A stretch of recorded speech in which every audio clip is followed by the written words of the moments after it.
যে এনসিপি প্রোগ্রামে বাকশালীদের হামলা হয়েছে, আসল সমাবেশ শুরু হওয়ার আগেই হামলা কিন্তু হয়েছে। সমাবেশ তখনও শুরুই হয়নি, ওরা পৌঁছায়নি।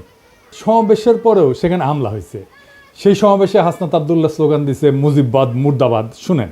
মুজিববাদ মুজিববাদ মুর্দাবাদ মুর্দাবাদ মুজিববাদ মুজিববাদ মুর্দাবাদ মুর্দাবাদ মুর্দাবাদ মুর্দাবাদ মুজিববাদ মুজিববাদ মুজিববাদ মুজিববাদ মুর্দাবাদ মুর্দাবাদ ইনকিলাব ইনকিলাব জিন্দাবাদ জিন্দাবাদ। এনসিপি যাইতেছে গোপালগঞ্জ শহরে, আর বাকশালীরা টুঙ্গিপাড়া পাহারা দেয়। আরে বেকুব, টুঙ্গিপাড়ার দায়িত্ব তো আমার। লোহা না গরম হইলে হাতুড়ি দিয়ে লোহায় বাড়ি দিয়ে লাভ আছে কোনো?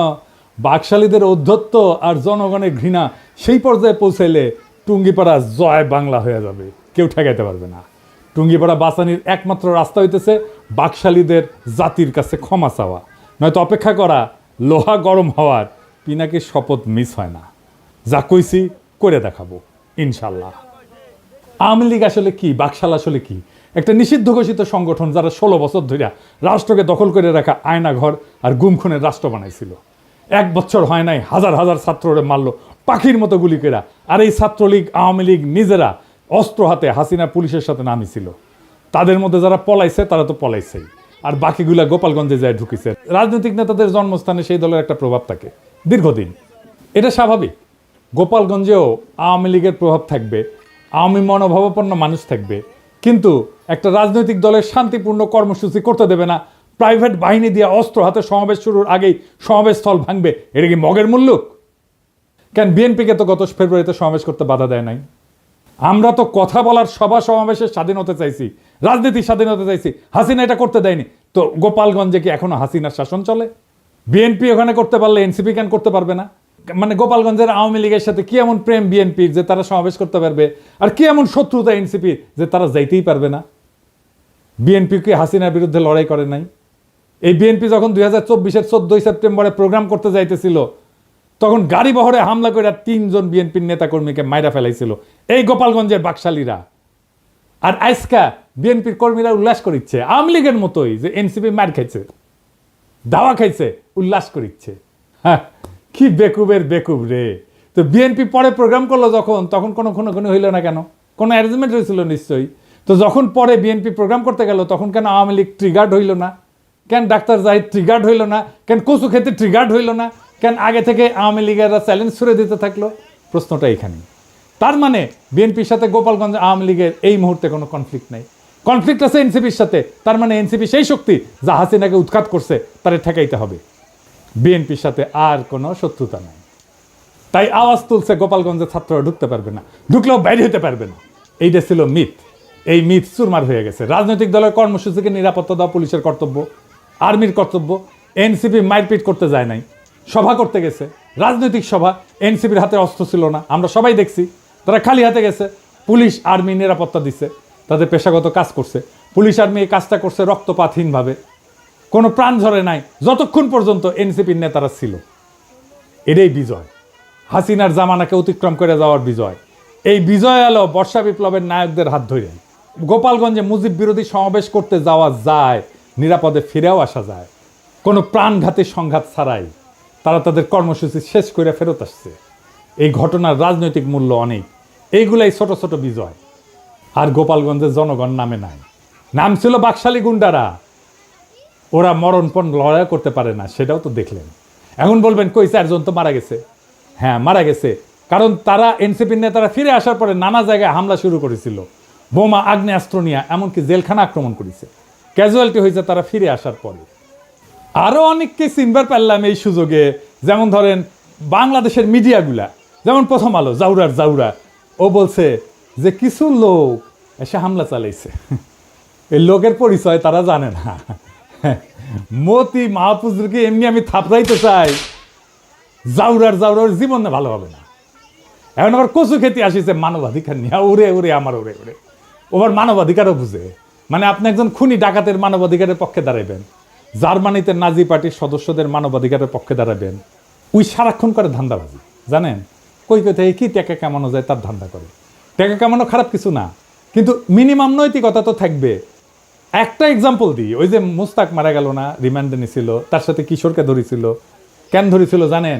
নাফিস শরাফতের একটা কার্টুন আঁকিছিল কিশোর, এই আইডিয়া সামির প্রকাশ করেছিল আই অ্যাম বাংলাদেশিতে, সামি ওইটার অ্যাডমিন, সে নিজেই কইছে যে দেখেন সেই পেজ সেই চালাইতো। সেই নাফিস শরাফত রেগে গিয়া এই কিশোর আর মুস্তাককে অ্যারেস্ট করে পিটায়। মুস্তাককে এতই পিটাইছিল যে সে প্যান্টে হাগে দিছিল। তারপর তো মুস্তাক মরে গেল।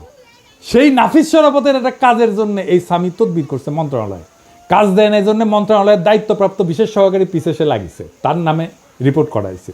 যে আমার কমরেডকে মাইরা ফেলাইলো তার জন্য তদবির, সি সি সি সি রে সামি সি। আমি এটা শুনে বাকরুদ্ধ। একটা মানুষের নৈতিক পজিশন এত সহজে বেঁচে দেওয়া যায়? মুস্তাকের জীবনের এতটুকু মূল্য নাই তার কাছে। আমি যে ওরে অপছন্দ করি এমনি এমনি না, ওর মধ্যে বিবেক মনুষ্যত্ব কিচ্ছু নাই। ওর সঙ্গে যখন কথা হইতো তখন আমি বলছিলাম যে আপনি মোটা আজিজের না, যেটা সেটা আমাদের জন্য ভালো হয়েছে, কিন্তু আপনার একটা বস্ত বড় ক্ষতি হয়েছে। আপনার মধ্যে একসময় রিমোর্স আসবে, অনুতাপ আসবে, আজ না হোক কাল আসবে, কাল না হোক পরশু আসবে, নয়তো মরার আগে আসবে। আপনার মনে হবে একজন মানুষ আপনারে বিশ্বাস করেছিল, সে খারাপ মানুষ তাতে সন্দেহ নাই, কিন্তু বিশ্বাস করছিল আপনাকে। সেই বিশ্বাস, ট্রাস্ট আপনি ভাঙছেন। ট্রাস্ট একটা খুব ইম্পর্টেন্ট জিনিস। বাংলাদেশে বিশ্বাস ভাঙাটা কোনো ব্যাপার না। আর এই কচুকেতিরকে দেখে বুঝলাম ও মরার টাইমে ওর রিমোর্স আসবে না। তবে আল্লাহর মায়ের বলে একটা জিনিস আছে না, সেটাও টের পাইতে শুরু করবে এখনই ও টের পাবে। বাংলাদেশের কোনো মানুষ তাকে আর বিশ্বাস করবে না। আর আমি তো আমার এপিসোডে তার প্রশংসা করেই যাব।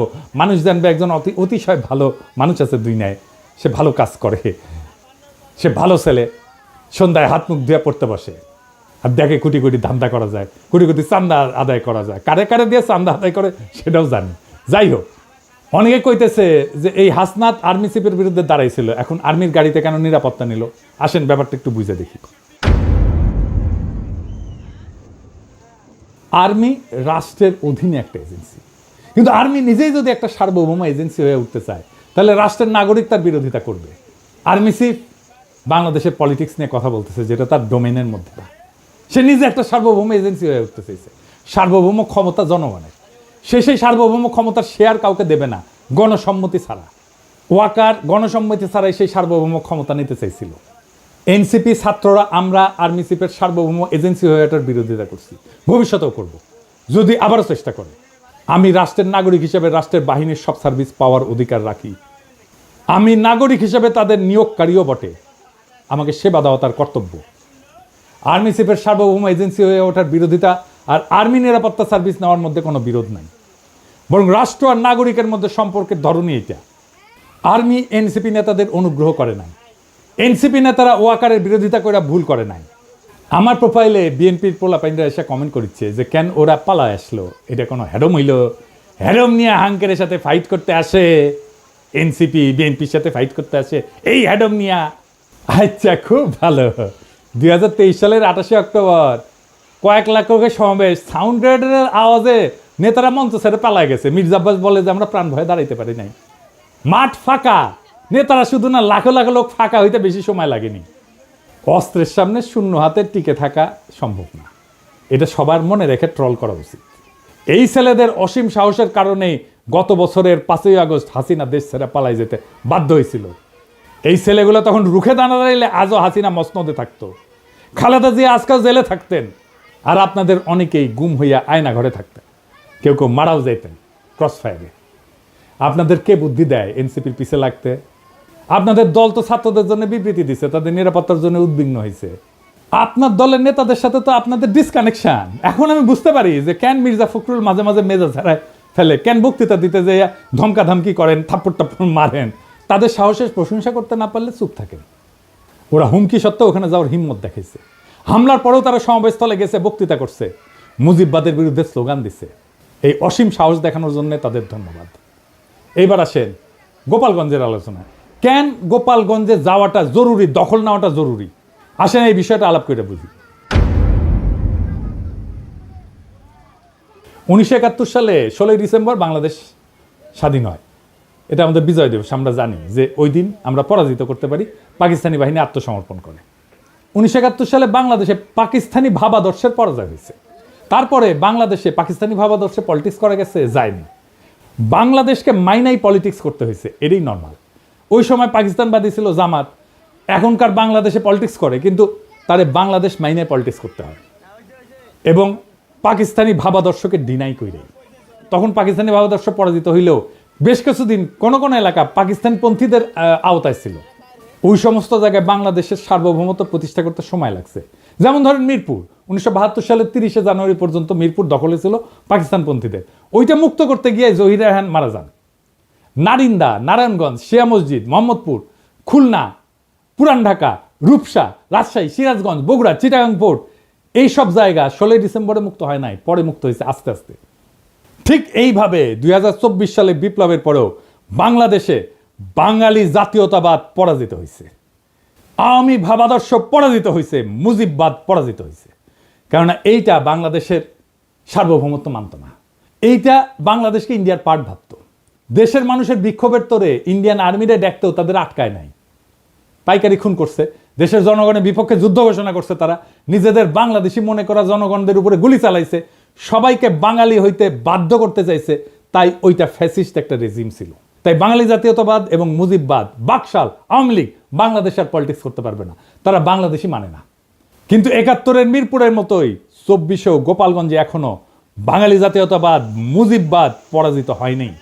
সেই জন্য হাসনাত আব্দুল্লাহর গোপালগঞ্জে দাঁড়ায় মুজিববাদ মুর্দাবাদ, এটা খুবই প্রতীকী একটা কাজ হয়েছে।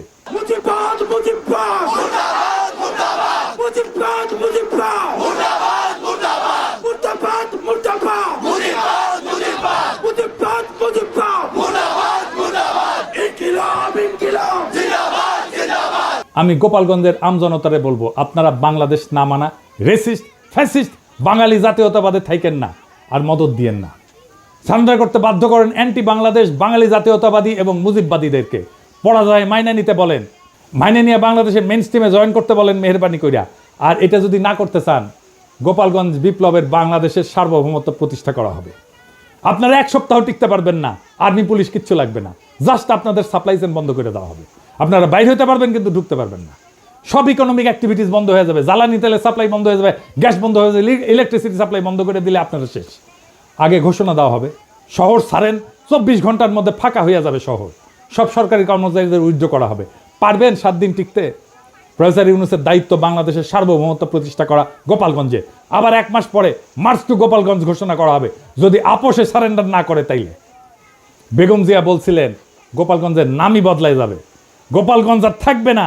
শুনেন, আপনি কি এখন মুখটা বন্ধ কেন? এই যে মহিলা, আপনার মুখটা এখন বন্ধ কেন বলেন তো? কি বলছিলেন এতক্ষণ ধরে? মুখটা বন্ধ কেন এখন? দেশ কোথায়? গোপালী?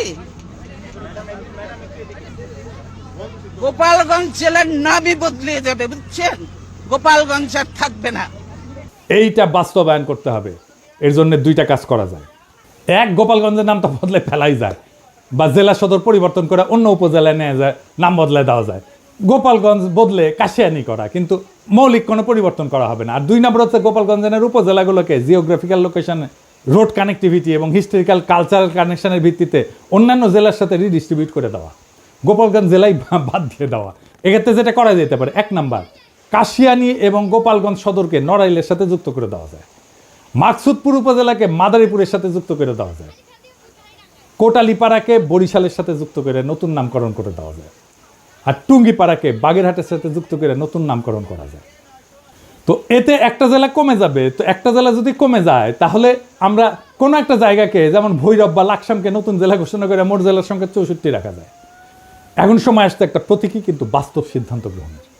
গোপালগঞ্জে বাংলাদেশের মানচিত্র থেকে কেবল এক প্রশাসনিক জেলা হিসাবে না, একটা দমন পীড়নের দুর্গ হিসাবে, বাকশাল মুজিববাদের দুর্গ হিসাবে চিহ্নিত করার ইতিহাস থেকে মুক্ত করতে হবে।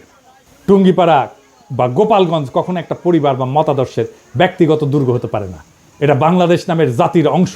এই জাতির মালিক জনগণ, কোনো পরিবার না। 1972 সালে যেমন মিরপুর জমাট পাকিস্তানি জাতীয়তাবাদ ঘুরায় দিছিল, জনতার বিজয়, সে তেমনি 2025 সালে গোপালগঞ্জে ভাঙতে হবে সেই বাঙালি জাতীয়তাবাদ, মুজিববাদের ছত্রবেশী ফ্যাসিবাদের দুর্গ। 21 শতকের বাংলাদেশে জায়গা নাই সেই রাজনীতির, যারা বাংলাদেশকে ভারতীয় মতাদর্শের গুদামে পরিণত করতে চায়। গোপালগঞ্জের প্রশাসনিক পুনর্বিন্যাস শুধু রাজনৈতিক প্রতিশোধ না, এটা ভবিষ্যতের জন্য বার্তা। আর কোনো জেলাকে পরিবর্তনের দুর্গ করা যাবে না। যে জেলা জনগণের বিরুদ্ধে চলে যায়, তাকে আবার জনগণের ভিতরে ছড়াই দিতে হবে। এই দেশ কারো ব্যক্তিগত জমিদারি না। মুজিববাদ না বাংলাদেশ জিন্দাবাদ, বাকশাল না গণতন্ত্র জিন্দাবাদ, টুঙ্গিপাড়া না সার্বভৌম বাংলাদেশ জিন্দাবাদ। আমরা চলছি আমরা চলা শুরু করছি, আর থামবো না। এবার শুধু ঢাকাই না, আবার হবে মার্চ টু গোপালগঞ্জ। যদি না মানে আপোষে, তবে শুরু হবে গণজনতার শুদ্ধি অভিযান। গোপালগঞ্জ থাকবে না, থাকবে শুধু